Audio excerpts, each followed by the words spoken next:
Greetings this Juneteenth 2020. My name is Renée DeVigne. I graduated from the School of Foreign Service and from the Law Center and served as one of the deans on the main campus for several years. It is an honor to have this chance to reflect on Juneteenth 2020 and what a year it is. Global pandemic, too many deaths, millions infected, the economy in the United States shattered in many segments, livelihoods lost, businesses lost, millions of unemployed. And if that's not enough, we have so far a spring and likely soon a summer of racial tension, racial strife, which isn't really new in our country. But what feels different this time is that the sensibilities of the majority seem to have been awakened in ways we've not seen before. And maybe, just maybe, that will bear fruit.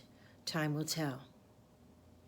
So against that backdrop, we examine Juneteenth and what that meant so many years ago in 1865, when we are told that the enslaved people in Texas first learned that they were in fact emancipated, that a proclamation had been issued January 1, 1863 by President Lincoln. He in fact had signed the 13th Amendment earlier that year in 1865, but no one knew. Could that be true? No one really knew? Surely we did not have our modern conveniences of Facebook, Twitter, other ways to communicate so quickly, instantly. But that didn't mean that the enslaved individuals in Texas did not know. The telegraph was used for the war. There were newspapers that carried the stories in Texas over that interim between the announcement and when it is stated that enslaved individuals in Texas finally knew.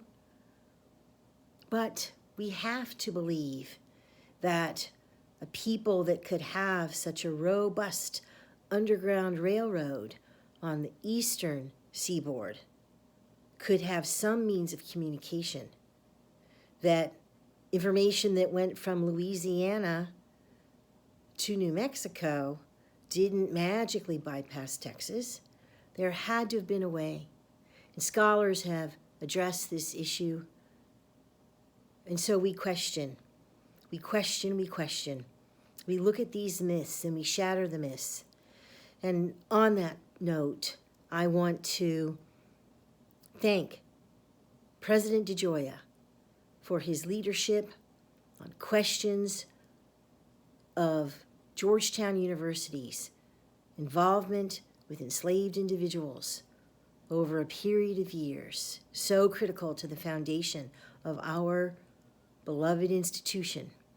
I thank you, President DeGioia, for declaring Juneteenth a university holiday, and I entreat one and all to really use Juneteenth to take a deep dive into history. No superficial glance, no just blind adherence and acceptance of what is touted as our history. No. Take that deep dive and really question. That's what is new for me this year, questioning in ways I've never questioned before. I invite you to that same inquiry. Onward we go.